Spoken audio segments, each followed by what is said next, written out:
3 secondes, ce laps de temps qui a tout fait basculer. Avant ces 3 secondes, la route n'était qu'une route parmi d'autres. La voiture n'était qu'une voiture parmi d'autres. Le matin était un mardi matin comme les autres. Après ces 3 secondes, plus rien ne fut jamais pareil, et la personne au volant ne vit plus jamais la vie de la même façon. Rendez-vous maintenant dans les commentaires et écrivez « Seigneur, protège-moi », c'est tout, car ce simple geste créera autour de vous un bouclier impénétrable pour l'ennemi. Faites-le avant de continuer. Laissez-moi vous raconter ce qui s'est réellement passé lors de cet accident. Pas ce que dit le rapport de police, pas ce que les caméras de sécurité ont montré, pas ce que les témoins ont rapporté. Laissez-moi vous raconter ce qui s'est passé dans le monde invisible pendant que la carcasse métallique se tordait et que le verre se brisait. 72 cm. C'était la distance qui manquait pour que cette collision ait une autre issue. 72 cm qui ont fait le choix entre une frayeur et une tragédie, entre des blessures légères et une mort instantanée, entre la vie et la mort. Et dans ces 72 cm, ma main était là. Elle retenait, elle dévia, elle amortissait le choc qui aurait dû être fatal. Mais personne ne le voit, personne ne mesure en centimètres la différence entre la vie et la mort. On ne voit que les bosses, les rayures, les pertes financières. On se plaint du temps perdu avec l'assurance, les réparations, la bureaucratie. On publie des photos de sa voiture accidentée sur les réseaux sociaux en demandant des conseils de mécaniciens. Et on oublie complètement d'être reconnaissant pour les 72 cm que j'ai ajustés là, dans la milliseconde décisive. Savez-vous ce qui fait le plus mal ? C'est de voir quelqu'un échapper indemne à un accident qui aurait dû lui coûter la vie et reprendre la même semaine sa vie insouciante qu'avant. Comme si de rien n'était, comme si ce n'était qu'un coup du sort, une coïncidence, un coup de chance, comme si le fait qu'il ait été épargné n'avait aucune signification. Mon fils, les accidents n'arrivent pas par hasard. Bien sûr, il y a l'imprudence humaine, les pannes mécaniques, la négligence, mais par-dessus tout, il y a un dessein plus grand. Et si je te permets de traverser une telle frayeur et d'en sortir indemne, ce n'est pas pour ignorer le message. C'est pour que tu prennes conscience de la gravité de la situation. Cliquez sur « J'aime » maintenant, pas plus tard, tout de suite, car ce simple geste montre que vous comprenez qu'il ne s'agit pas d'un divertissement religieux. C'est un avertissement de vie ou de mort. Dans cet accident précis dont je vous parle, un détail est passé inaperçu. 19 secondes avant la collision, le conducteur a jeté un coup d'œil dans son rétroviseur. Non pas parce qu'il avait entendu un bruit, ni parce qu'il avait aperçu quelque chose d'étrange. Il a simplement regardé. Et dans son reflet, l'espace d'un instant, il a vu quelque chose qui l'a incité à ralentir. Un tout petit peu. Juste assez. Juste la vitesse nécessaire pour que, lors de l'impact, ce ne soit pas fatal. C'est moi qui ai fait naître en lui cette envie de regarder en arrière. C'est moi qui lui ai montré quelque chose dans le rétroviseur qui l'a incité à lever légèrement le pied de l'accélérateur. Personne d'autre que lui et moi ne le sait. Et même lui n'est pas sûr d'avoir réellement vu quelque chose, ou si c'était son imagination. Mais ce n'était pas son imagination, c'était mon ange, accomplissant la mission que je lui confie lorsqu'un être cher est sur le point d'affronter le danger. Laissez-moi maintenant vous parler des accidents qui n'ont pas eu lieu, ceux dont vous ignorerez tout, qui ont failli se produire, parce que j'ai fait une embardée avant même qu'ils ne s'approchent. Ils sont infiniment plus nombreux que les accidents qui se sont réellement produits. Ce jour-là, tu as fait la grasse matinée et tu étais en retard de 15 minutes. Tu t'es inquiété, tu as maudit le réveil et tu es parti de chez toi stressé. Mais si tu étais parti à l'heure habituelle, tu te serais retrouvé au mauvais carrefour au mauvais moment. Tu aurais croisé un conducteur ivre qui aurait grillé un feu rouge. Je ne t'ai pas permis de te réveiller à l'heure. J'ai retardé ton sommeil pour te sauver la vie. Cette fois-là, votre voiture a refusé de démarrer. La batterie vous a lâché sans prévenir. Vous avez dû appeler une dépanneuse, rater un rendez-vous important et été exaspéré par cette dépense imprévue. Mais 30 km plus loin, un semi-remorque s'est renversé sur la route. Si votre voiture avait démarré normalement, vous auriez été coincé dans cet embouteillage pendant 10 heures. Ou pire, vous auriez pu être écrasé sous le camion. J'ai bloqué votre batterie. Chaque fois que le feu passait au rouge en plein visage et que vous pestiez contre votre retard. Chaque fois que vous vous retrouviez coincé dans des embouteillages inexplicables à des heures où la circulation était normalement fluide. Chaque fois que vous choisissiez un autre itinéraire à la dernière seconde par intuition. Ce n'était pas de l'intuition, c'était moi. Je vous évitais des rencontres fatales qui semblaient inévitables. L'ennemi orchestre ces rencontres, vous savez, il étudie vos habitudes, il connaît votre emploi du temps, il sait quel itinéraire vous empruntez, à quelle vitesse vous conduisez habituellement, ou vous vous laissez distraire. Et il tente de provoquer des collisions, pas seulement des collisions de voitures, des collisions de destin aussi. Il essaie de vous faire vous trouver au mauvais endroit, au mauvais moment, de vous faire rencontrer la mauvaise personne qui détruira votre vie. Mais je déjoue ses plans, sans cesse. Tu n'imagines même pas combien de fois par jour je modifie les moindres détails de ta routine pour désamorcer ces pièges. Une chaussure introuvable qui te retarde de 2 minutes, un coup de fil inattendu qui te retient 5 minutes de plus, une envie soudaine d'aller aux toilettes avant de partir. Ce sont mes subtils ajustements à ton emploi du temps pour t'assurer que tu n'entres pas en collision avec ce qui est venu te tuer.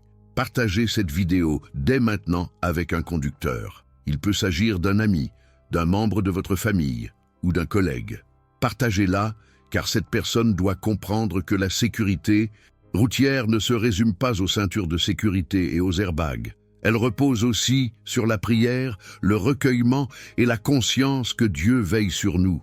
Pour revenir à cet accident, la personne est sortie de la voiture, sous le choc. Les mains tremblantes, les jambes flageolantes, la respiration irrégulière.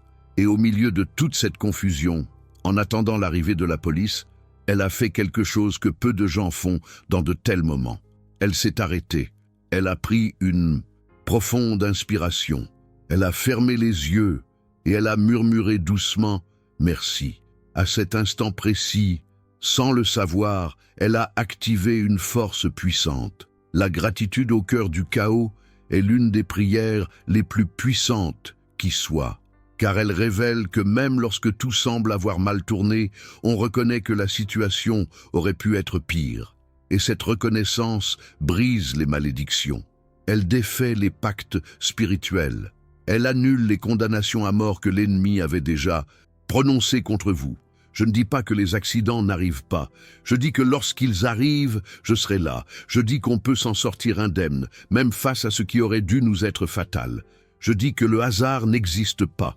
Il y a la providence, il y a l'intervention divine, il y a une protection qui agit même quand on n'en a pas conscience. Certains pensent que ces histoires sont exagérées, qu'elles relèvent du mysticisme excessif, qu'elles consistent à vouloir voir Dieu en toutes choses. Mais mon fils, je suis présent en toutes choses, surtout dans ce que vous appelez chance ou coïncidence. Il n'y a pas de chance dans la vie de ceux qui m'appartiennent. Il y a un but, une protection, une délivrance. Cet accident que tu as eu il y a 2 ans, crois-tu avoir survécu grâce à une bonne voiture, au port de ta ceinture, au bon fonctionnement de l'airbag? Bien sûr, tout cela a contribué à ta survie, mais ce n'est pas ce qui t'a sauvé. C'est mon ordre aux anges présents. Amortissez le choc, protégez la tête, déviez les débris, maintenez cette personne en vie, car son heure n'est pas encore venue. Le lien épinglé dans les commentaires contient un document que j'ai préparé pour vous. Il s'intitule « Comment reconnaître les signes de Dieu au quotidien ». Téléchargez-le sans tarder. Après avoir visionné cette vidéo, vous devrez apprendre à identifier les moments où je m'exprime à travers des situations qui semblent anodines, mais qui recèlent des avertissements importants. Sais-tu quel est le pire accident? Ce n'est pas un accident de voiture, ce n'est pas un accident de moto, ce n'est pas une chute dans les escaliers ni une noyade. Le pire accident est un accident spirituel. C'est quand quelqu'un se retrouve confronté aux conséquences que j'avais annoncées. Quand quelqu'un se heurte à sa propre erreur après avoir ignoré tous les signes que j'avais envoyés. Ces accidents spirituels sont les plus douloureux car ils sont parfaitement évitables. Je ne laisse pas de signes discrets. Je place des signaux clairs. Un grand panneau, un gyrophare, une alarme sonore, mais la personne accélère malgré tout. Elle croit avoir le temps de freiner, elle croit pouvoir faire un écart, et quand elle réalise que ce n'est pas possible, il est trop tard. Je t'avais dit de rompre cette relation, et tu as insisté pour qu'elle continue. C'était un signal d'alarme évident, mais tu croyais pouvoir changer l'autre, que ton amour était différent, que cette fois, serait différent. Et tu as continué, tu as même accéléré le rythme. Et quand le choc a été brutal, il n'a pas seulement détruit ton cœur, il a détruit ton estime de soi, ta confiance en toi, des années de vie gâchées. Je t'avais pourtant clairement déconseillé de t'engager dans cette affaire. Mais la promesse de profit était trop tentante. Les chiffres étaient trop beaux. L'opportunité semblait trop unique. Et pourtant, tu t'y es lancé. Malgré cette oppression dans ta poitrine, cette voix qui te disait « N'y va pas ». Et quand tout s'est effondré, tu n'as pas seulement perdu de l'argent. Tu as perdu ta paix intérieure, ton sommeil, ta confiance en toi. Je t'avais conseillé de prendre tes distances avec cette amitié. Mais tu avais un passé avec cette personne. Tu la connaissais depuis des années. Tu pensais que ton malaise était exagéré. Et tu l'as entretenu. Et cette personne t'a trahi exactement comme je te l'avais prédit. Parce que j'avais perçu son vrai visage. J'avais deviné ses intentions. J'avais vu ce qui se tramait. Et j'avais essayé de t'éviter ce conflit, mais tu pensais que ce n'était que de la paranoïa. Mon enfant, je ne te préviens pas pour te contrôler, mais pour te protéger. Chaque fois que tu ressens cette tension dans ton ventre avant d'agir, chaque fois qu'une petite voix intérieure te dit « n'y va pas », chaque fois que tu as un mauvais pressentiment, ne l'ignore pas. C'est moi qui essaie de t'éloigner du danger que tu ne vois pas encore, mais que j'ai déjà vu. Abonnez-vous à la chaîne dès maintenant, car ce contenu n'est pas là pour vous divertir. Il est là pour vous sauver la vie. Il vous offre un accès régulier à une guidance spirituelle que le monde extérieur ne propose pas. Le monde vous apprend à avoir confiance en votre force, vos capacités et votre chance. Moi, je vous apprends à avoir confiance en moi. Et celui qui a confiance en moi évite ce qu'il doit fuir. Dans cet accident du début de l'histoire, il y avait un détail que personne ne savait. 3 jours avant le drame, la mère de la victime s'était réveillée en pleine nuit, le cœur lourd, et elle avait prié. Elle ne savait pas exactement ce qu'elle demandait. Elle savait seulement qu'elle devait prier pour son fils. Et elle avait prié, implorant ma protection, me demandant de protéger sa vie, d'éloigner tout mal, d'envoyer des anges. C'est cette prière qui a activé la protection qui a fonctionné lors de l'accident. Cette mère n'a jamais su qu'elle avait sauvé son fils grâce à cette prière au petit matin. De même, vous ne saurez jamais combien de prières d'autres personnes vous ont sauvé sans que vous le sachiez. Combien de fois votre grand-mère a-t-elle prié pour vous et grâce à elle, j'ai dévié une voiture hors de contrôle à quelques mètres de vous.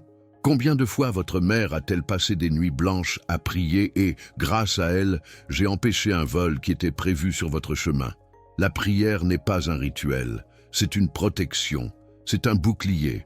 C'est l'activation de forces spirituelles qui œuvrent en votre faveur, même lorsque vous dormez, conduisez, travaillez, vaquez à vos occupations sans vous rendre compte du danger qui vous entoure. Laisse-moi te révéler une vérité qui va te bouleverser. Tu es déjà mort au moins 3 fois. Oui, tu as bien lu. Des situations qui auraient dû te tuer, mais qui ne l'ont pas été grâce à mon intervention. Tu ne t'en souviens pas, car je me suis écarté avant que tu ne sois trop près du précipice. Mais tout cela est inscrit dans les archives célestes, et le jour où nous nous retrouverons face à face, je te montrerai ces instants. Tu tomberas à genoux en voyant à quel point tu as frôlé la mort sans même t'en rendre compte. Cette forte fièvre que tu avais enfant, les médecins ne comprenaient pas pourquoi tu réagissais si bien au traitement. C'était grâce à mon contact, cet incident évité de justesse en traversant la rue. La personne a freiné par réflexe impossible. Ce n'était pas un réflexe. C'est moi qui ai maintenu son pied sur la pédale de frein. Cet aliment avarié que tu as mangé et qui ne t'a pas fait de mal, il aurait dû te provoquer un empoisonnement grave. J'ai neutralisé le poison en toi. Tant de moments, tant d'accidents qui n'ont pas eu lieu, tant de morts évitées, et tu n'en as même pas conscience. Tu vis ta vie en pensant que tu es arrivé là grâce à ton intelligence, ta force, ta résilience. Mon fils, tu es arrivé là grâce à moi, parce que tu as encore une mission à accomplir, parce que ton histoire ne peut pas se terminer par un accident de voiture anodin ou toute autre tragédie. Maintenant, cliquez sur le lien épinglé dans les commentaires et procurez-vous le document « Comment reconnaître les signes de Dieu au quotidien ». Apprendre à interpréter les avertissements que je vous envoie chaque jour changera votre vie, car le prochain accident que je tenterai d'éviter dépendra peut-être de votre capacité à reconnaître ce signe à temps. Savez-vous ce qui me désole le plus dans les accidents? Ce ne sont pas les douleurs physiques, je sais les soulager. Ce ne sont pas non plus les dégâts matériels, je sais les réparer. Ce qui me désole le plus, c'est de voir une personne échapper de justesse à la mort, et pourtant rien ne change dans sa vie. Elle continue à rouler à la même vitesse dangereuse, elle continue à conduire avec la même négligence, elle continue à vivre avec la même insouciance spirituelle. C'est comme si l'accident ne t'avait rien appris, comme si survivre était un droit acquis, comme si les 72 centimètres que j'ai ajustés étaient une chose banale, immuable. Mon fils, chaque délivrance est un don. Je n'ai pas l'obligation de te sauver à chaque fois. C'est de la miséricorde, c'est de la grâce, c'est l'amour inconditionnel qui œuvre en ta faveur, même quand tu ne le mérites pas.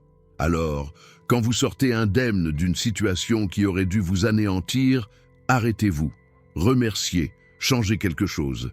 Car si je vous ai sauvé, c'est pour que vous puissiez vivre autrement, et non pour que vous gaspilliez cette vie supplémentaire à répéter les mêmes erreurs stupides qui vous ont conduit à cette situation. Commentez maintenant. Monsieur, je vais changer.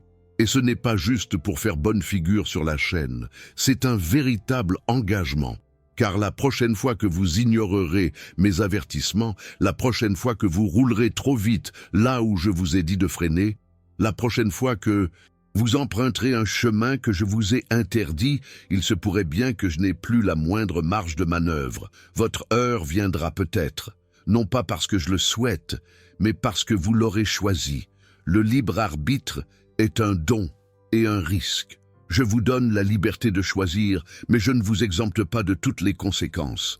Certains choix sont si mauvais, si destructeurs, si obstinés, que même en voulant vous sauver, je ne peux rien y faire. Car vos décisions rebelles m'empêchent d'agir. Ce jeune homme décédé dans l'accident la semaine dernière, tout le monde se demandait où était Dieu. Pourquoi n'a-t-il rien fait pour l'empêcher? Mon fils, j'étais là. J'essayais de l'en dissuader depuis des mois. J'ai envoyé 3 personnes différentes pour le prévenir qu'il ne devait plus conduire en état d'ivresse. J'ai jeté de mauvais sorts sur toute la famille avant ce soir-là. J'ai fait en sorte que sa voiture tombe en panne pour qu'il ne puisse pas sortir. Mais il a insisté.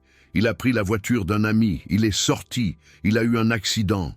Il est mort. Ce n'était pas ma volonté. C'était la conséquence de son refus systématique d'écouter tous les avertissements. Je n'ai pas causé cet accident. J'ai essayé de l'empêcher.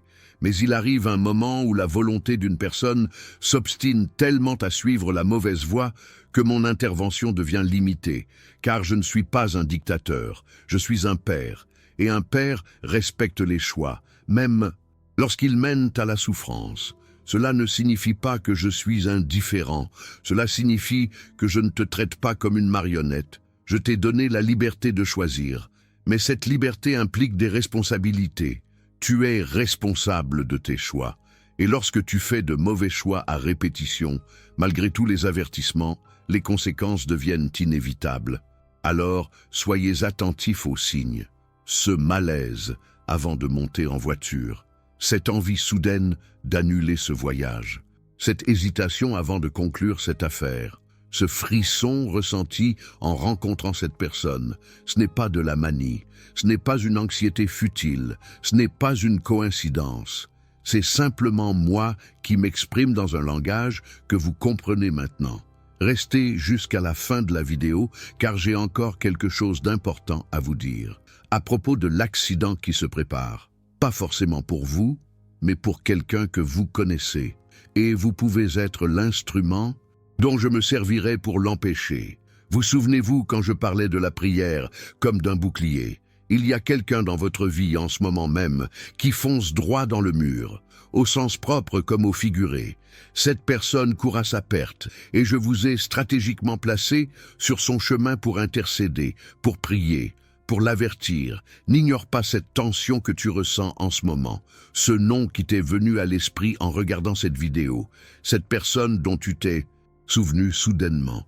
Ce n'est pas un hasard, c'est moi qui te montre qui a besoin d'une protection spirituelle urgente. Prie pour cette personne maintenant, pas plus tard, maintenant, car demain, il sera peut-être trop tard. Dans 3 jours, cette personne pourrait se retrouver dans une situation qui aurait pu être évitée si vous aviez prié aujourd'hui. Et vous passerez le reste de votre vie à vous demander « Et si j'avais prié quand Dieu me l'a montré ?» Ne porte pas ce fardeau. Maintenant, parle-moi. Dis « Seigneur, protège un tel, garde sa vie, éloigne le mal, annule tout accident, envoie des anges, donne-lui des rêves, avertis-le. Fais tout ce qu'il faut pour préserver sa vie, et je le ferai, car la prière de celui qui m'appartient est puissante. Elle a autorité, elle a un effet sur le monde invisible que tu ne peux même pas imaginer. Partagez cette vidéo avec votre famille, vos collègues, cet ami qui prend la voiture tous les jours. Plus elle sera vue, plus les gens prêteront. Attention aux signes, plus ils prieront, plus ils comprendront que la protection existe, mais qu'il faut l'activer. Au début de l'accident, la personne est sortie de la voiture en titubant. Elle a contemplé l'épave. Elle s'est palpée de la tête aux pieds, cherchant des blessures. Il n'y en avait aucune, pas une égratignure. Et à cet instant, encore sous le choc, elle a compris. Ce n'était pas de la chance, ce n'était pas le fruit du hasard. C'était une intervention directe, c'était une délivrance miraculeuse. C'était Dieu qui prouvait une fois de plus qu'il est vivant, qu'il est présent, qu'il veille sur nous. Et vous savez ce qui s'est passé ensuite? Cette personne n'a plus jamais été la même.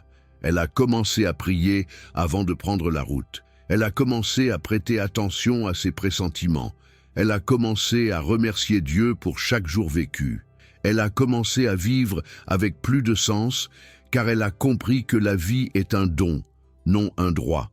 Elle a compris que chaque jour est un présent qui pourrait être le dernier si Dieu ne veille pas sur elle. Ce changement de perspective a sauvé cette personne, non seulement physiquement ce jour-là, mais aussi spirituellement pour le restant de ses jours. Car quiconque comprend qu'il est en vie par la miséricorde divine commence à vivre différemment. Il commence à apprécier chaque instant. Il devient plus attentif à ses choix. Il commence à être plus à l'écoute de la voix de Dieu. Et c'est ce que je souhaite aussi. Et pour vous, je ne veux pas que vous viviez dans la peur des accidents. Je veux que vous viviez avec un sentiment de protection. La conscience qu'il y a un Dieu qui veille sur vous. Un Dieu qui ajuste les choses au millimètre près pour vous sauver. Un Dieu qui envoie des anges pour amortir les chocs. Un Dieu qui désamorce sans cesse les pièges de l'ennemi. Vivez en ayant conscience de cela, car lorsque vous vivez avec cette certitude, vos décisions changent. Votre façon de conduire change. Votre façon de choisir vos amis change. Votre façon de faire des affaires change. Votre façon d'interagir avec les autres change. Tout change lorsque vous comprenez que vous n'êtes pas seul, que quelqu'un veille sur vous, que quelqu'un vous protège. Et quand la prochaine frayeur surviendra, quand la prochaine situation dangereuse se présentera, quand tu sortiras indemne de ce qui aurait dû te détruire, tu sauras exactement quoi faire. Tu ne te contenteras pas de poster une photo de la voiture ou cabosser. Tu tomberas à genoux. Tu rendras grâce, tu reconnaîtras tes torts, tu changeras ce qui doit l'être, tu vivras le reste de ta vie comme si on t'avait offert une seconde chance, ou une troisième, ou une 10e. Car avec moi, mon fils, les chances ne s'arrêtent jamais tant que tu as un but à accomplir. Il y a un cas précis que je dois vous raconter. Une femme conduisait seule sur l'autoroute. En fin d'après-midi, le ciel commençait à s'assombrir. Elle revenait d'une journée de travail épuisante. Les yeux lourds, elle n'aspirait qu'à rentrer chez elle et à se reposer. Et dans cette fatigue, elle s'est assoupie. 3 secondes à peine. Mais cela a suffi pour que la voiture commence à dévier de sa trajectoire. Quand elle s'est réveillée de sa sieste, 2 roues étaient déjà sur le bas-côté. Terre battue, vitesse élevée. Le moindre mouvement brusque du volant et la voiture se renverserait. Elle le savait. Elle avait suivi un stage de conduite défensive des années auparavant. Elle se souvenait du moniteur. Si vous sortez de la route à grande vitesse, ne braquez pas d'un coup. Mais dans ce moment de panique, toute théorie s'évapore. Et c'est précisément là que je suis intervenu. Je lui ai insufflé un calme surnaturel. Il était impossible pour une personne paniquée de garder une telle sérénité. Et pourtant, elle y est parvenue. Elle a fermement agrippé le volant. Elle a doucement relâché l'accélérateur. Elle a laissé la voiture décélérer naturellement. Ce n'est que lorsqu'elle a atteint une vitesse raisonnable qu'elle a repris la route. Aucun tonneau, aucun accident, aucune tragédie. Peu après, elle s'est garée sur le bas-côté. Ses mains tremblaient tellement qu'elle tenait à peine le volant. Et elle a pleuré. Elle a pleuré parce qu'elle comprenait l'importance de sa délivrance. Elle a pleuré parce qu'elle savait que ses enfants l'attendaient à la maison. Elle a pleuré parce qu'elle s'est rendue compte qu'elle conduisait en étant trop fatiguée. Elle a pleuré parce qu'elle a reconnu ma main dans cette situation. Mais ce qu'elle ignorait, c'est que je l'avais prévenue. Ce matin-là, en se réveillant, elle a eu une idée claire. Partir plutôt du travail. Ce n'était pas son idée, c'était la mienne. Mais elle n'en a pas tenu compte. Elle avait énormément de travail. Elle ne pouvait pas partir plus tôt. Elle avait des engagements, des responsabilités. Alors elle est restée tard. Elle s'est retrouvée coincée dans les embouteillages. Elle était fatiguée et elle s'est assoupie au volant. Si elle avait écouté cette petite voix intérieure ce matin, elle serait partie plus tôt, aurait évité les embouteillages et serait rentrée chez elle pleine d'énergie, sans risquer de s'endormir au volant. Mais elle ne l'a pas écoutée, et pourtant je l'ai protégée, car ma miséricorde ne dépend pas de son obéissance parfaite. Elle dépend de mon amour inconditionnel. Bien sûr, il aurait été préférable qu'elle obéisse immédiatement. Cela aurait évité toute cette frayeur. Mais quand on ignore le premier avertissement, je ne vous abandonne pas. Je redouble simplement d'efforts pour minimiser les dégâts causés par votre entêtement. Le lien épinglé dans les commentaires, intitulé « Comment reconnaître les signes de Dieu au quotidien » vous apprendra précisément cela. Comment discerner quand je parle, comment distinguer vos pensées de mes instructions et comment obéir au premier avertissement au lieu d'attendre une délivrance de dernière minute. Téléchargez-le dès maintenant. Sais-tu ce qui arrive quand on ignore sans cesse les avertissements? Ma voix devient plus difficile à entendre, non pas parce que je me tais, mais parce que tu t'habitues à ta propre rébellion. Tu normalises le fait d'ignorer cette oppression dans ta poitrine. Tu rationalises cette sensation. Et puis, un jour, tu ne la sens même plus.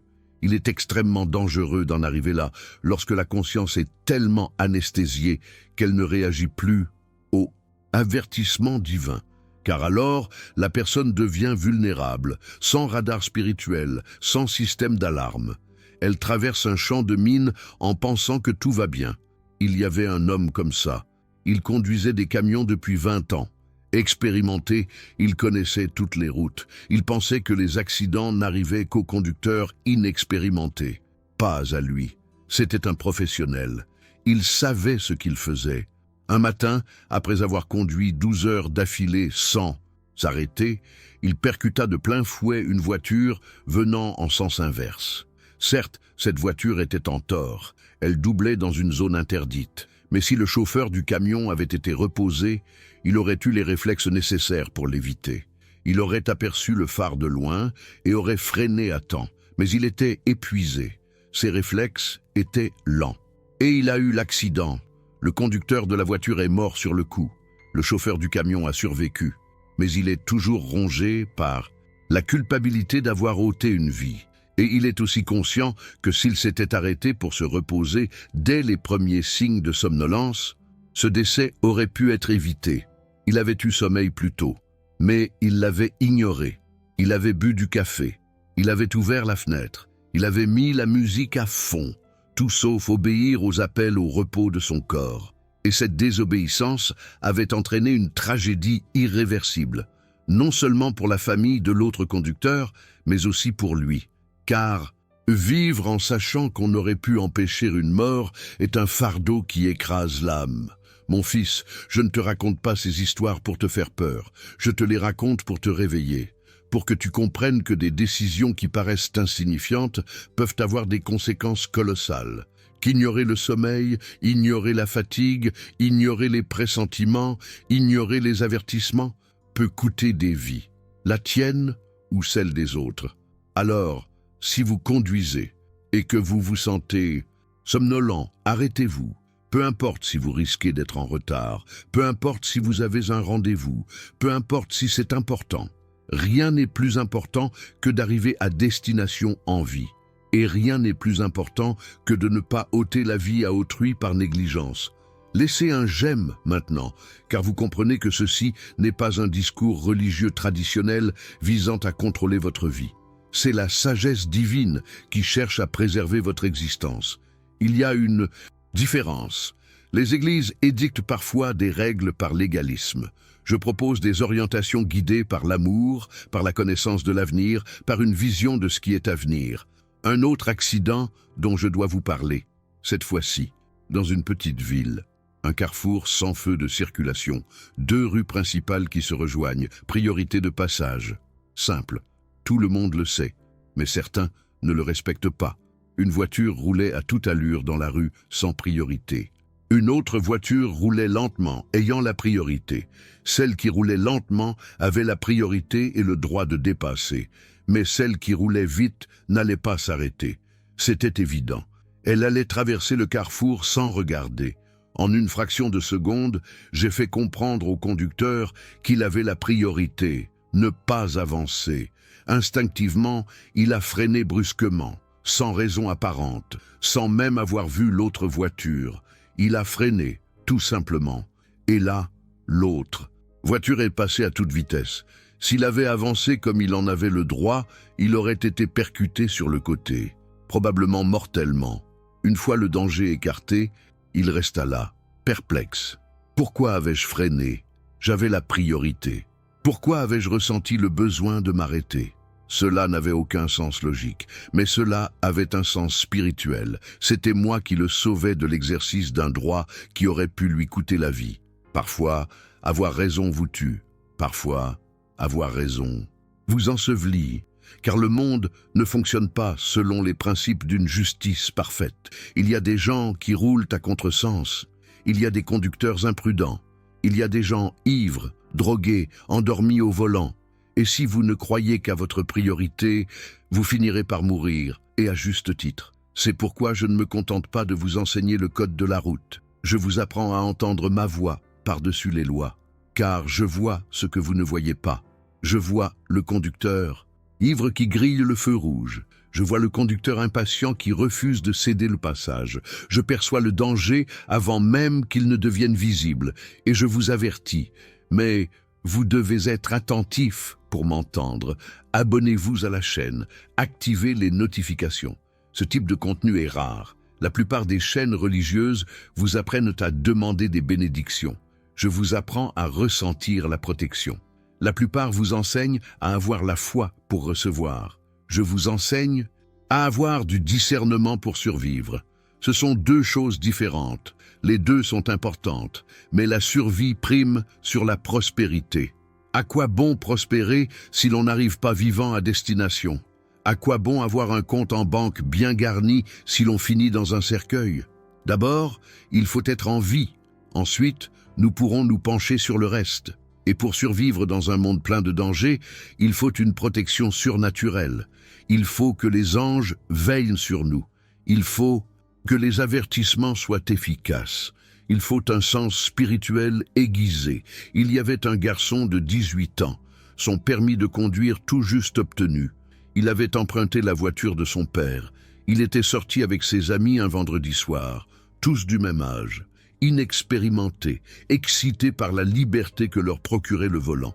Le père était profondément troublé avant le départ de son fils. Ce mauvais pressentiment, cette envie irrésistible de le retenir, Mais comment expliquer cela à un fils de 18 ans sans paraître autoritaire? Comment lui dire « je ne te fais pas confiance » sans le blesser? Le père était déchiré et finalement, il l'a laissé partir, car il n'avait aucun argument valable pour refuser. Le fils est sorti. À 1 heure du matin, il a eu un accident de voiture. La voiture a fait 3 tonneaux. Il l'a complètement détruite. Mais lui et ses 3 amis s'en sont sortis indemnes. Un miracle inexplicable pour ceux qui ont vu l'épave, mais parfaitement compréhensible, et pour ceux qui comprennent la notion de délivrance divine. Ce pressentiment du Père n'était pas infondé. C'était mon avertissement. Et même si le Père n'a pas empêché la voiture de partir, la prière silencieuse qu'il a prononcée, tandis que son fils s'éloignait, a activé la protection divine. « Seigneur, envoie des anges, protège mon fils ». Cette prière simple et désespérée d'un père inquiet a commandé aux forces célestes qui ont empêché la voiture de se renverser, qui ont dévié le pilier de béton, qui se trouvait précisément sur sa trajectoire, qui ont empêché l'explosion du réservoir d'essence. Ne sous-estimez jamais la prière d'un père et d'une mère. Elle possède une puissance immense, une autorité spirituelle qui surpasse même celle d'un pasteur. Car le cœur d'un père et d'une mère est lié à ses enfants d'une manière unique. Et lorsque ce cœur crie vers moi pour ses enfants, je remue ciel et terre pour répondre. Si vous êtes parents et que vous regardez ceci, priez pour vos enfants sur la route, chaque fois qu'ils quittent la maison. Posez votre main sur leur tête et dites que Dieu vous accompagne. Cela peut paraître anodin, un geste automatique et sans pouvoir. Mais lorsqu'il vient d'un cœur sincère, il active une véritable protection. Il libère de véritables anges gardiens. Il crée un véritable bouclier. Et si vous êtes enfant, respectez les prémonitions de vos parents. Ne les ignorez pas. Ne pensez pas que ce sont simplement des personnes âgées qui exagèrent, car bien souvent je vous parle à travers eux. J'utilise leur sensibilité pour vous avertir du danger que vous, dans votre enthousiasme juvénile, ne voyez pas. L'accident de ce jeune homme présentait un autre détail. Quelques instants avant le tonneau, une pensée soudaine lui traversa l'esprit. Ralentir. Il ne savait pas pourquoi. Il roulait sur une longue ligne droite. La route était dégagée. Mais il sentit qu'il devait lever le pied de l'accélérateur. Et il le fit. Il ralentit de 120 à 80 km, 1 par heure. C'est cette réduction de vitesse qui a sauvé tout le monde. Car lorsque le pneu a éclaté et que la voiture s'est mise à tourner sur elle-même, les calculs de l'impact ont été effectués pour une vitesse de 80 km par heure. Si elle avait roulé à 120 km par heure, comme quelques secondes auparavant, ces 4 jeunes gens seraient morts. Mais à 80 km par heure, grâce à un concours de circonstances favorables, ils ont pu s'en sortir indemnes. Vous voyez comment ça marche? Je travaille sur les moindres détails. Je concentre mon attention sur le ralentissement. Je stabilise la voiture pendant qu'elle se renverse. J'évite les obstacles mortels. Je protège les corps de l'impact. Tout cela se produit simultanément en quelques secondes.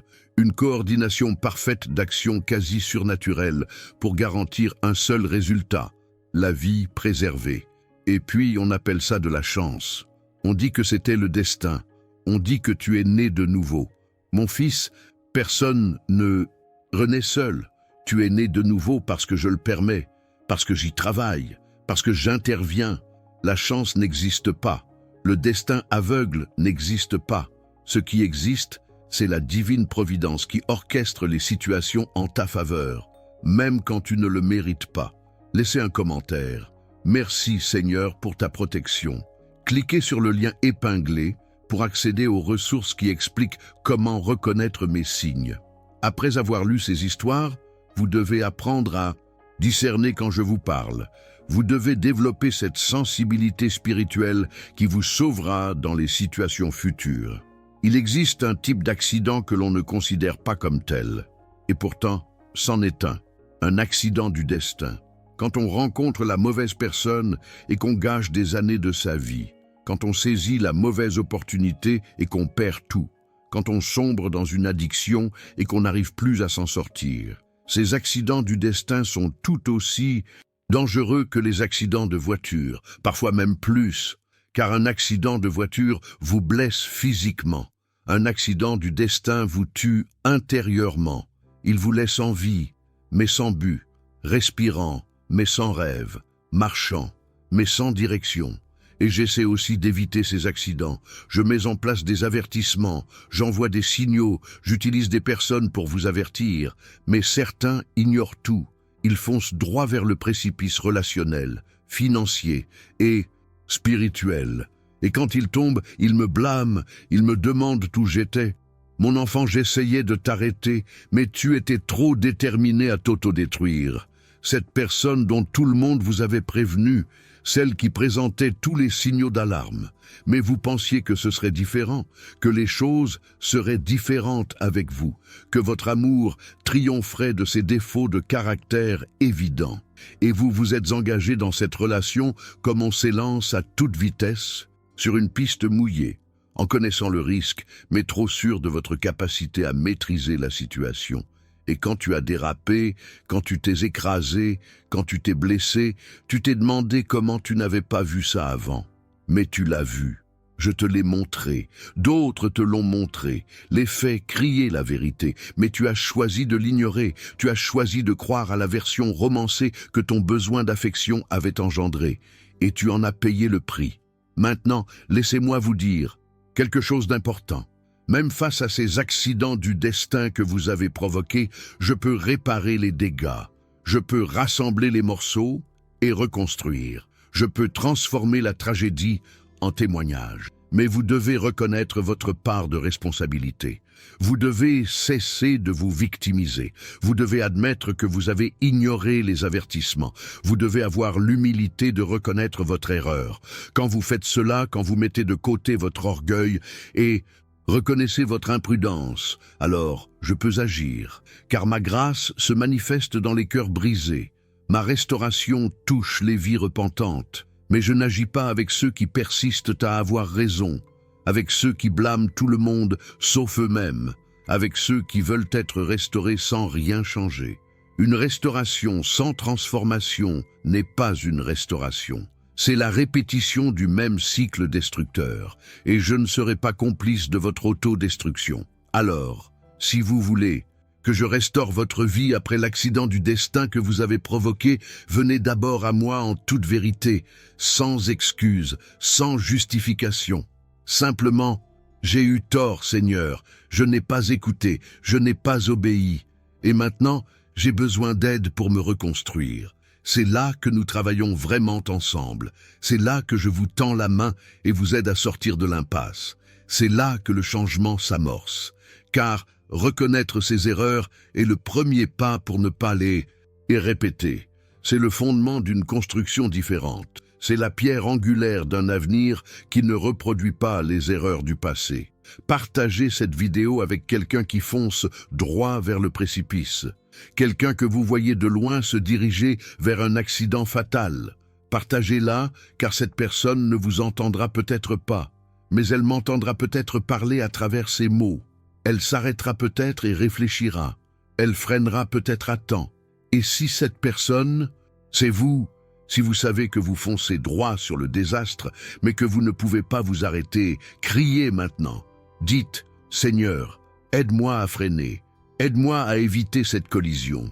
Donne-moi la force de prendre la décision que je dois prendre, mais que j'ai peur de prendre. Je t'aiderai. Je te donnerai du courage. J'ouvrirai des portes de sortie que tu ne vois pas. Je mettrai les bonnes personnes sur ton chemin. J'éloignerai les mauvaises. Je ferai tout ce qu'il faut pour te détourner de la voie de la destruction.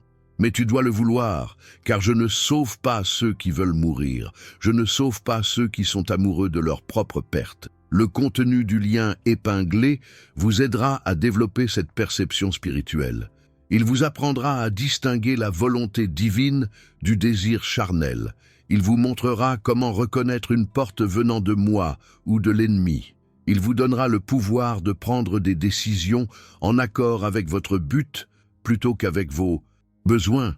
Car regarde, mon fils, il y a tant de gens qui vivent dans le besoin. Ils prennent des décisions en fonction de ce qui leur manque, au lieu de ce que je leur ai déjà donné. Ils s'engagent dans des relations par solitude, et non parce que c'est la bonne personne. Ils acceptent des emplois par désespoir, et non parce que c'est l'opportunité que j'ai préparée. Ils font des choix par manque, et non par plénitude. Et ces choix dictés par le manque mènent toujours à des accidents. Ils engendrent toujours des collisions douloureuses. Ils se soldent toujours par des regrets, car lorsqu'on choisit par désespoir, on choisit mal. On choisit n'importe quoi qui semble combler le vide. Et l'on découvre alors qu'on a creusé un nouveau trou dans celui qui existait déjà. Avant d'entreprendre une décision importante, demandez-vous d'où est-ce que je prends cette décision? Par manque ou par abondance? Par peur ou par confiance? Par désir ou par plénitude? Si la réponse est manque, et peur ou désir, arrêtez-vous. N'allez pas plus loin. Attendez, car les décisions prises dans ces états d'esprit sont toujours vouées à l'échec. Attendez de pouvoir prendre cette décision en toute sérénité, avec certitude, avec le sentiment que c'est la bonne décision, et pas seulement parce qu'elle résoudra un problème immédiat, car la résolution immédiate d'un problème n'est pas un critère de qualité. Certaines solutions d'aujourd'hui peuvent engendrer des tragédies demain. Ce prêt qui semble résoudre vos problèmes financiers, mais qui vous laissera endetté pendant des années. Cette relation qui met fin à votre solitude, mais qui vous emprisonne dans une prison émotionnelle. Cette opportunité commerciale qui paraît lucrative, mais qui vous engage auprès de personnes douteuses. Ce sont des décisions qui répondent à des besoins urgents, mais qui créent des situations d'urgence bien plus graves. Et j'essaie de vous le faire comprendre à l'avance. J'essaie de vous mettre mal à l'aise face à cette décision. J'essaie de vous faire ressentir cette oppression dans la poitrine, ma façon de vous dire, ce n'est pas la bonne solution. Mais quand on est désespéré, on interprète ce malaise comme une peur irrationnelle qu'il faut surmonter. Et on persiste. Et on a un accident. Et là, on ne comprend plus pourquoi la vie est si difficile. La vie devient difficile quand on ignore les signes, quand on désobéit aux instructions, quand on accélère là où je vous ai dit de freiner, quand on tourne là où je vous ai dit d'aller tout droit, quand on se fie à son intuition plutôt qu'à mes conseils. Attention, je ne dis pas que l'intuition se trompe toujours. Il y a l'intuition qui vient de moi. Il y a un sentiment qui m'appartient. Mais il faut savoir faire la différence. L'intuition qui vient de moi apporte la paix, même si elle exige des sacrifices. L'intuition qui vient de la chair engendre l'angoisse, même si elle promet du plaisir. Si vous ressentez une paix inexplicable face à une décision difficile, c'est probablement la mienne. Si vous éprouvez de l'anxiété face à une décision qui semble trop belle pour être vraie, c'est probablement le cas. Apprenez à décrypter ces signaux intérieurs. Apprenez à faire davantage confiance à votre intuition qu'à ce que vous voyez, car les yeux trompent, la raison trompe, la logique humaine trompe, mais l'esprit qui est en harmonie avec moi ne trompe pas. Lorsque vous êtes connecté à moi, lorsque vous êtes en communion, lorsque vous priez et cherchez, je parle, et ce que je dis ne vous mènera jamais à la destruction. Cela peut vous amener à des défis, cela peut vous amener à un inconfort passager, mais jamais à la destruction. Alors, ayez confiance, même quand vous ne comprenez pas, même quand cela semble absurde, même quand tout le monde autour de vous vous prend pour un fou. Si vous êtes certain que j'ai parlé, obéissez, car mes conseils vous mèneront toujours, toujours, toujours au bon endroit. Cela prendra peut-être plus de temps que vous ne le souhaitez. Vous emprunterez peut-être des chemins que vous n'auriez pas choisis, mais vous atteindrez la destination que j'ai prévue pour vous. Et ce destin est meilleur que tout ce que tu pourrais imaginer. Car j'ai une vision d'ensemble, je perçois tous les facteurs, je connais toutes les variables, je sais ce qui nous attend. Et je trace le chemin en tenant compte de tout cela. Tandis que tu ne vois que la prochaine étape, j'en vois 1000. Alors, si je vous demande de tourner dans une direction qui vous semble mauvaise, c'est parce que je sais qu'il y a un accident 3 kilomètres plus loin, invisible pour vous. Si je vous demande d'attendre avant d'accélérer, c'est parce que je sais que le moment idéal n'est pas encore arrivé. Si je vous demande de refuser quelque chose qui paraît tentant, c'est parce que je sais qu'une chose infiniment meilleure vous attend. Ayez confiance en mon guide spirituel, car je ne vous égare jamais. Je ne vous fais Jamais perdre votre temps. Je ne vous détourne jamais sans raison. Chaque détour a un but, chaque retard a une raison. Chaque non d'aujourd'hui cache un oui plus prometteur dans le futur. Et quand vous y repenserez, avec le recul, quand vous aurez une vision d'ensemble, vous comprendrez. Vous verrez que ce détour vous a évité un accident fatal. Vous réaliserez que ce retard vous a préparé à ce qui allait arriver. Vous comprendrez que ce n'était pas une protection déguisée en rejet. Alors, cesse de lutter si farouchement contre ma direction. Arrête de remettre en question mes changements de cap. Arrête de te plaindre de mes pauses et commence à avoir confiance en moi. Je sais ce que je fais. J'ai une vision que tu n'as pas. Je t'aime trop pour te laisser foncer tête baissée dans un obstacle que je peux t'aider à éviter. Laissez-moi vous conduire. Laissez-moi tenir le volant. Laissez-moi tracer l'itinéraire. Détendez-vous sur le siège passager et ayez confiance. Je vous mènerai à destination par le chemin le plus sûr. Ce ne sera peut-être pas le plus rapide, ni le plus évident, mais ce sera celui qui vous gardera en vie, protégé et en accord avec votre mission. Car au final, ce qui compte, ce n'est pas d'arriver vite, mais d'arriver sain et sauf. Ce n'est pas de prendre le raccourci, mais le bon chemin. Ce n'est pas de faire le voyage le plus palpitant, mais le plus sûr. Et je vous garantis 3 choses. Vous arriverez sain et sauf, et vous arriverez au moment idéal. Je vais maintenant vous raconter un accident qui s'est produit sans qu'aucun objet ne soit percuté. Pas de tonneau, pas de collision. Pourtant, c'était l'un des accidents les plus graves auxquels j'ai jamais assisté. C'est l'accident qui a fait qu'ils ont cessé d'entendre ma voix. Il y avait un homme qui entendait distinctement ma voix.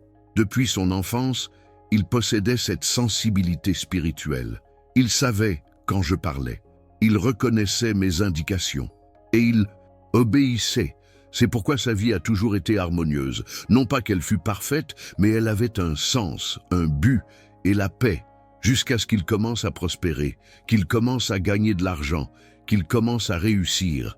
Et peu à peu, il commença à penser qu'il n'avait plus besoin d'écouter autant, qu'il savait déjà quoi faire, qu'il avait suffisamment d'expérience pour prendre des décisions par lui-même. Et il cessa de chercher, il cessa de prier. Il cessa d'attendre ma confirmation avant d'agir. Au début, c'était subtil.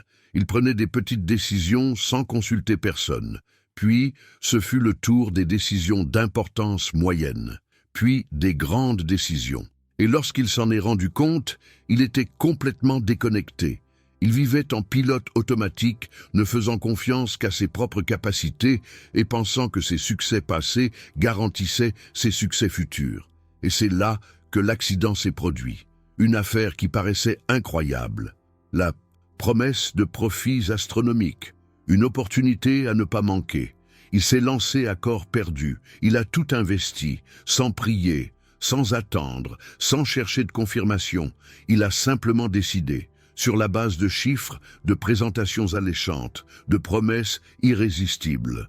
3 mois plus tard, il était en faillite. L'entreprise était une escroquerie. Les personnes à l'origine de cette affaire étaient des criminels. L'argent avait disparu. Il se retrouva non seulement sans son investissement initial, mais aussi criblé de dettes, car il avait contracté des prêts pour investir des sommes plus importantes. Et le pire, je l'avais prévenu. 2 semaines avant la signature du contrat, je lui avais fait comprendre l'importance de ne pas le faire. Ce malaise insupportable, cette voix intérieure qui hurlait « N'y va pas !» Mais il n'en a pas tenu compte. Il a cru que c'était la peur de prendre un risque. Il a cru que c'était une simple insécurité. Il a cru que c'était une résistance à la nouveauté. Et il a signé. Ce désastre financier n'a pas seulement ruiné le compte bancaire, il a détruit le mariage. L'épouse, submergée par la pression, a demandé le divorce. Il a brisé les liens avec les enfants. Ils ont perdu le respect qu'ils portaient à leur père, qui avait toujours été un modèle de sagesse, mais qui venait de prendre la décision la plus stupide de sa vie. Sa santé s'est dégradée. Il a sombré dans une profonde dépression. Sa foi a été ébranlée. Il s'est mis en colère contre moi, me reprochant de ne pas l'avoir empêché. Mais mon fils, j'ai essayé de l'en empêcher, j'ai tout essayé. Je lui ai fait porter le poids de cette responsabilité. J'ai même demandé à un ami de le prévenir. Je l'ai réveillé en pleine nuit, angoissé par cette histoire. Je lui ai fait faire de mauvais rêves, mais il a tout ignoré.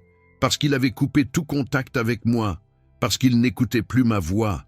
C'est l'accident le plus dangereux, celui de perdre le contact avec soi-même. Car lorsqu'on perd ce contact, on devient vulnérable à toutes sortes de tromperies, à toutes sortes de pièges, à toutes sortes de tragédies évitables.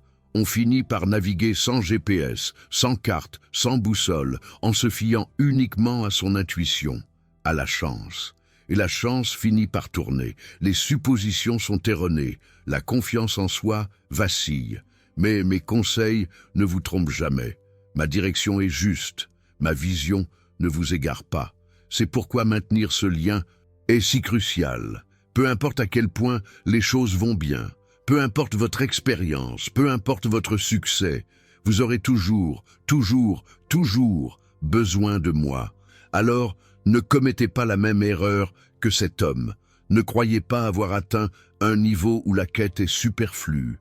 Ne pensez pas que la prospérité signifie l'indépendance vis-à-vis de moi. La véritable prospérité réside dans la réussite, tout en restant dépendant, dans la croissance, tout en demeurant humble, dans le succès, tout en continuant à chercher sa voie. Car le jour où vous cessez de chercher, vous cessez d'être protégé comme vous le pourriez. C'est le jour où vous vous exposez à des accidents qui auraient pu être évités. C'est le jour où vous vous engagez sur un fil tendu et périlleux sur lequel vous n'auriez jamais dû marcher. Dites maintenant, « Seigneur, je dépends de toi ». Ce n'est pas une phrase apprise par cœur, c'est une reconnaissance sincère, car peu importe votre savoir, vos possessions ou vos réussites, vous avez besoin de moi. Sans moi, vous avancez à tâtons. Avec moi, vous avancez en toute sécurité sur une route éclairée. Attention, je ne dis pas que ceux qui me cherchent ne rencontrent jamais de difficultés. Je dis simplement que ceux qui me cherchent affrontent les difficultés appropriées, au moment opportun et avec la préparation adéquate. Il y a des difficultés que je permets, car elles vous fortifieront. Il y a des épreuves que j'autorise, car elles vous feront progresser. Mais il y a des tragédies que j'empêche, car elles ne feraient que vous détruire. La différence entre affronter la difficulté qui engendre et la tragédie qui détruit, c'est d'écouter ma voix, c'est être connecté, c'est chercher sa voix. Car quand vous cherchez, je vous montre. Quand vous demandez, je réponds. Quand vous attendez, je confirme. Il était une fois une femme sur le point d'accepter une demande en mariage. L'homme était parfait en apparence. Il avait tout ce qu'elle avait toujours. Désiré, un bon travail, un beau physique, une famille unie, la foi chrétienne, tout semblait idéal.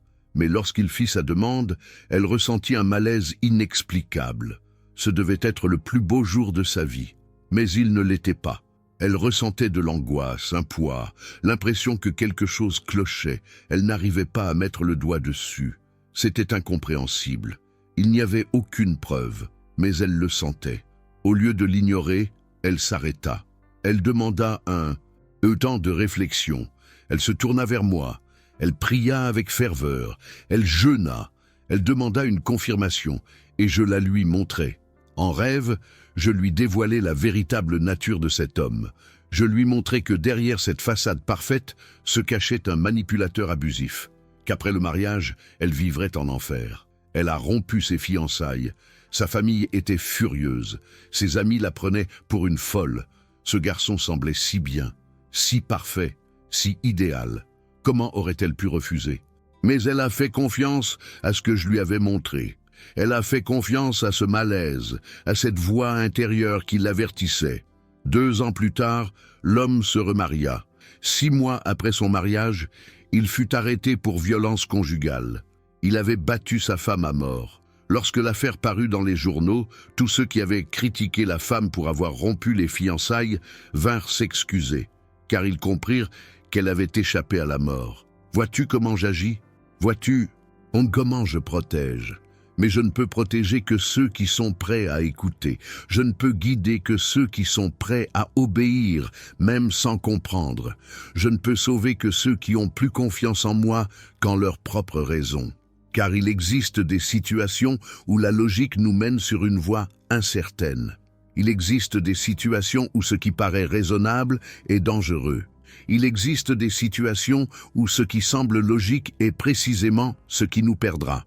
Et seuls ceux qui me sont proches peuvent discerner ces situations. Développez donc ce lien, accordez la priorité à cette sensibilité spirituelle. Cultivez cette capacité à entendre ma voix, car le jour viendra où votre vie en dépendra. Le moment viendra où une mauvaise décision pourrait tout vous coûter. Et à ce moment-là, vous devrez savoir distinguer ma voix de toutes les autres. La voix de la famille, la voix des amis, la voix de la société, la voix des médias, la voix de sa propre chair, tant de voix qui s'élèvent à la foi. Toutes donnent leur avis, toutes veulent vous convaincre, toutes pensent savoir ce qui est le mieux pour vous. Mais une seule voix, c'est vraiment la mienne. Et ma voix est parfois minoritaire, parfois elle est à contre-courant, parfois elle est impopulaire, parfois elle exige des sacrifices que personne ne comprend, mais elle vous mène toujours, toujours, toujours vers ce qu'il y a de mieux, vers ce qu'il y a de plus sûr, vers ce qui est le plus en accord avec votre raison d'être. Alors, cessez d'écouter autant les autres, cessez de donner plus de poids aux opinions d'autrui qu'à mes conseils, cessez d'accorder plus d'importance à l'approbation des autres qu'à ma confirmation, car, au final, ces personnes ne seront pas là quand vous vous écraserez. Elles ne pourront pas vous sauver si vous vous effondrez. Elles ne pourront pas vous remettre sur pied après un accident. Je serai là, je le pourrai, je saurai comment. Mais moins vous m'écouterez maintenant, plus le processus de guérison sera difficile par la suite. Car guérir quelqu'un qui a été blessé en entendant ma voix est une chose. Guérir quelqu'un qui a été blessé en ignorant ma voix en est une autre, totalement différente. Dans le premier cas, la personne est brisée, mais confiante, blessée, mais en paix, extérieurement détruite, mais intérieurement intacte, car vous savez que vous avez agi correctement, vous savez que vous avez obéi, vous savez que si vous vous êtes frappé, ce n'était pas par désobéissance, mais plutôt en raison de processus que vous avez permis pour une raison plus grande. Dans le second cas, la personne est brisée et pleine de ressentiment, blessée et amère, extérieurement détruite et intérieurement dévastée, car elle sait que cela aurait pu être évité. Elle sait que je l'avais prévenue. Elle sait que si elle m'avait écouté, elle ne serait pas dans cette situation désespérée. Et cette prise de conscience engendre une culpabilité qui la ronge. Je peux restaurer les deux, mais la première, je peux la restaurer facilement. La seconde est plus difficile à restaurer, car elle doit faire face non seulement aux conséquences extérieures, mais aussi à la culpabilité intérieure. Non seulement à la perte matérielle, mais aussi au poids émotionnel de savoir qu'on est responsable de sa propre tragédie. Alors évitez ce deuxième scénario. Écoutez, obéissez, cherchez, car après l'échec, après le renversement, après la destruction, la reconstruction devient infiniment plus difficile. Pas impossible, rien n'est impossible pour moi, mais inutilement difficile, d'une complexité douloureuse, d'une durée traumatisante. C'est comme un accident de voiture. On peut réparer les dégâts, on peut reprendre le volant. Mais rien ne sera plus jamais pareil. Il restera toujours une trace, une séquelle, le souvenir du traumatisme. Mieux vaut éviter l'accident que d'en subir les conséquences toute sa vie. Rendez-vous sur le lien épinglé pour accéder aux documents. Comment reconnaître les signes de Dieu au quotidien. Il vous apprendra à affiner votre écoute spirituelle, à discerner ma voix et à prendre des décisions conformes à ma volonté. Ainsi, il vous protégera des accidents évitables. Car voyez-vous, certains accidents sont inévitables. Certaines choses arriveront quoi que vous fassiez. C'est inévitable. Cela fait partie du processus. C'est prévu. Cela contribue à forger votre caractère. Mais même ces accidents inévitables, lorsque vous êtes accompagné par moi, sont minimisés. L'impact est réduit. La récupération est accélérée. L'apprentissage est optimisé, mais les accidents évitables, ce sont les pires. Car à toutes les souffrances physiques, émotionnelles et matérielles s'ajoute la douleur du regret. La douleur du « et si » ? Et si j'avais écouté ? Et si j'avais obéi? Et si j'avais attendu? Cette douleur est plus profonde que n'importe quelle blessure physique, car elle blesse l'âme à un niveau qu'aucun médicament ne peut atteindre. Seule ma grâce atteint, seul mon pardon guérit, seule ma restauration reconstruit. Mais même avec tout cela à disposition, la douleur sera plus vive et le processus plus long que si tu avais simplement écouté dès le début. Alors écoute, non pas par autoritarisme, non pas pour te contrôler, mais parce que je t'aime trop pour rester silencieuse et te regarder foncer droit dans le vide, parce que je vois ce que tu ne vois pas, parce que je sais ce que tu ignores, parce que je veux t'épargner des souffrances inutiles. Tout père aimant met son enfant en garde contre le danger. Tout père aimant le rattrape avant qu'il ne tombe. Tout père aimant guide son enfant loin du mal. Et je suis le meilleur des pères. Alors, quand je te mets en garde, prends-le au sérieux. Quand je te donne un conseil, obéis. Quand je te dis non, aie confiance. Il y a toujours une bonne raison, même si tu ne la vois pas tout de suite. Parce que mon non n'est jamais arbitraire. Il n'est jamais capricieux. Il n'est jamais destiné à te blesser. Il est toujours une protection, toujours de la sagesse, toujours de l'amour, même quand il paraît dur, même quand il contrarie tes projets, même quand il t'oblige à attendre plus longtemps que tu ne le voudrais. Je t'avais dit de rompre cette relation. Ça t'a fait mal, tu as pleuré, tu as douté, mais c'était une protection, parce que je voyais où ça menait. Je voyais la destruction que ça engendrerait si ça continuait. Et je t'en ai épargné. Ce poste que tu n'as pas obtenu, c'était frustrant. Tu te sentais rejeté, tu étais en colère, mais cela faisait partie de ton parcours, car quelque chose d'infiniment mieux t'attendait. Et si tu étais resté à ce poste, tu n'aurais pas été disponible pour la bonne opportunité. Cet investissement que tu n'as pas pu réaliser, tu as cru à un coup du sort. Tu étais contrarié, mais c'était un mal pour un bien, car il allait échouer, il allait t'endetter, il allait te ruiner, et j'ai fermé la porte pour te protéger. Tant de, non pas qui ressemblent à des punitions, mais qui sont en réalité des cadeaux. Tant de portes fermées qui semblent être un rejet, mais qui sont en réalité une réorientation. Tant de retards qui semblent être un abandon, mais qui sont en réalité une préparation. Si vous pouviez voir les choses de mon point de vue, vous comprendriez, et vous seriez reconnaissant pour chaque non, chaque porte fermée, chaque retard. Puisque vous ne pouvez pas voir les choses de mon point de vue, je vous le demande. Ayez confiance, même sans comprendre, même sans voir, même sans garantie visible. Ayez confiance que je sais ce que je fais, que je ne vous abandonnerai pas, que je ne vous ai pas oublié, que j'œuvre en coulisses, orchestrant tout pour votre bien. Et quand vous avez une telle confiance, quelque chose de puissant se produit. Vous cessez de lutter contre ma volonté. Vous cessez de forcer les portes que j'ai fermées. Vous cessez d'accélérer quand je vous ai dit de freiner. Et vous commencez à vous laisser porter. Vous commencez à coopérer. Vous commencez à œuvrer avec moi au lieu de vous opposer à moi. Et quand cela arrive, tout devient plus facile. Pas forcément plus rapide. Pas forcément sans difficulté. Mais assurément plus facile. Car vous ne gaspillez plus votre énergie à lutter contre un plan parfait. Vous l'investissez dans sa mise en œuvre. Partagez cette vidéo, car il y a des gens dans votre vie qui ont besoin de l'entendre. Des gens qui luttent contre ma volonté. Des gens qui forcent les portes que j'ai fermées. Des gens qui foncent droit vers des accidents que j'essaie d'éviter. Partagez-la pour que cette personne ait la chance de l'entendre avant l'accident, de freiner avant de se renverser, de corriger sa trajectoire avant de quitter la piste. Car lorsque vous partagez la vérité, vous devenez un instrument de salut.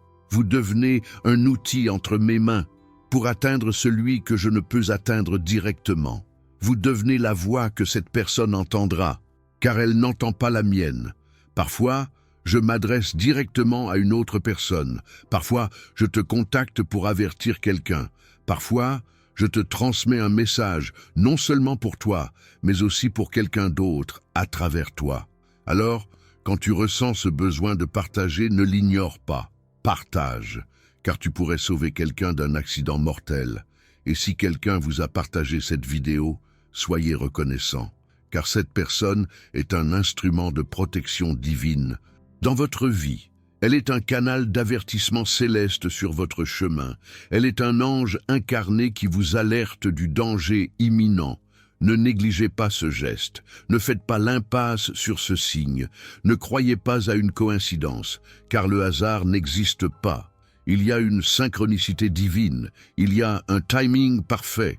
Il y a une orchestration céleste pour que le bon message parvienne à la bonne personne au bon moment. Et c'est le moment idéal pour vous. C'est pourquoi vous êtes ici. C'est pourquoi vous êtes arrivé jusqu'ici dans la vidéo. C'est pourquoi vous écoutez ces mots. Parce qu'il y a quelque chose que vous devez entendre. Il y a un avertissement auquel vous devez prêter attention. Il y a une direction à suivre. Alors ne repartez pas d'ici comme vous êtes arrivé. Repartez transformé. Repartez avec une décision prise. Repartez avec une nouvelle orientation. Car si vous avez entendu tout cela sans que rien ne change, ce n'était que du divertissement. C'était une perte de temps. C'était de l'information supplémentaire sans transformation. Et l'information sans transformation est inutile. Je ne parle pas pour informer, je parle pour transformer. Je ne révèle pas les choses pour que vous sachiez, je les révèle pour que vous changiez. Je ne vous avertis pas pour que vous soyez d'accord, je vous avertis pour que vous obéissiez. Alors, mettez en pratique ce que vous avez entendu. Prenez une décision en fonction de ce qui a été révélé. Changez quelque chose suite à ce qui a été mis au jour. Mets fin à cette relation que je t'ai déjà dit de rompre. Démissionne de ce travail que je t'ai déjà dit de quitter. Arrête cette addiction que je t'ai déjà dit d'arrêter. Pardonne à cette personne que je t'ai déjà dit de pardonner. Appelle la personne que je t'ai déjà dit d'appeler. Présente tes excuses à la personne à qui je t'ai déjà dit de t'excuser. Faites maintenant ce que vous avez remis à plus tard. Car chaque jour passé dans la désobéissance vous rapproche d'un accident. Chaque semaine qui s'éternise dans la rébellion vous rapproche d'une catastrophe. Chaque mois qui persiste dans la mauvaise direction vous rapproche d'une tragédie. N'attendez pas qu'un accident survienne pour agir.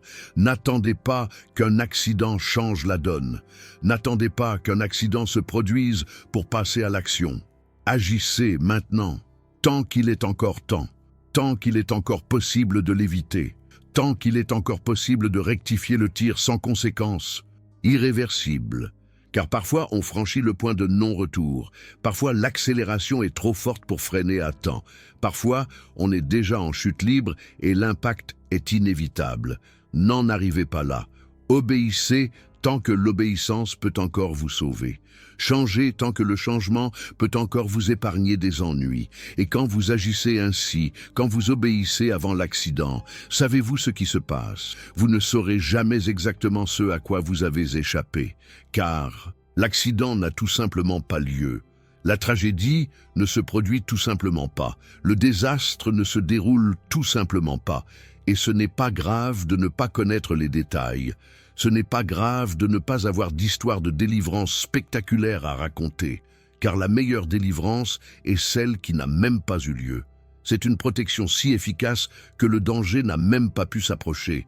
C'est une obéissance si immédiate que la conséquence n'a même pas eu le temps de se manifester. Voilà le genre de vie que je souhaite pour toi. Pas une vie où l'on frôle la mort et où l'on survit héroïquement. C'est une vie où l'on n'est jamais près de mourir, car notre lien est si fort que tu évites le danger avant même qu'il n'apparaisse à l'horizon. C'est une vie de paix, pas de drame. C'est une vie de sagesse, pas de traumatisme. C'est une vie d'obéissance préventive, pas de regret a posteriori. C'est une vie meilleure, plus légère, plus sûre, plus harmonieuse. Et cette vie est à ta portée.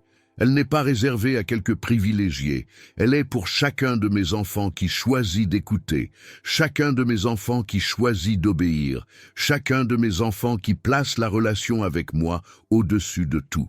Alors faites ce choix, maintenant, aujourd'hui, pas demain, pas la semaine prochaine, pas quand les choses iront mieux. Maintenant, dans l'état où vous êtes, avec vos problèmes, avec les difficultés que vous rencontrez. Choisissez d'écouter, choisissez d'obéir, choisissez de faire confiance. Et je ferai le reste. Je te guiderai, je te protégerai, je t'éviterai tout accident inutile, je te soutiendrai face à chaque épreuve, je te remettrai de chaque erreur commise, car c'est mon œuvre, c'est mon plaisir, c'est mon amour pour vous qui se manifeste au quotidien, vous protéger, vous guider, vous préserver, vous préparer, vous faire progresser. Tout ce dont j'ai besoin, c'est de votre coopération, de votre écoute attentive, de votre humilité pour m'obéir, de votre foi pour me faire confiance. Offrez-moi cela et je vous protégerai, vous guiderai, vous assurerai le nécessaire et vous encouragerai à progresser. Obéissez-moi et je vous délivrerai. Ayez confiance et je vous assurerai la sécurité. C'est un échange équitable, plus qu'équitable. C'est un échange où vous gagnez infiniment plus que vous ne donnez. Car ce que j'offre est inestimable, ce que je fournis est incommensurable, ce que je garantis est incomparable. Acceptez donc cet échange, entrez dans cette alliance, vivez cette connexion, et voyez votre vie se transformer, voyez les bonnes portes s'ouvrir, voyez les mauvaises se fermer, voyez les accidents évités, voyez les bénédictions se manifester, voyez votre but accompli. Parce que c'est ce que je souhaite pour toi, pas une vie médiocre, pas une existence vide de sens, pas une survie désespérée, c'est une vie abondante, une vie pleine de sens, une vie protégée, une vie bénie, une vie accomplie. Et tout commence par une simple décision. J'écouterai la voix de Dieu, j'obéirai à sa volonté, je ferai confiance à son plan. C'est aussi simple que cela. Mais c'est aussi puissant que cela, aussi transformateur que cela, aussi révolutionnaire que cela. Prenez cette décision maintenant et profitez-en pleinement pour le restant de vos jours.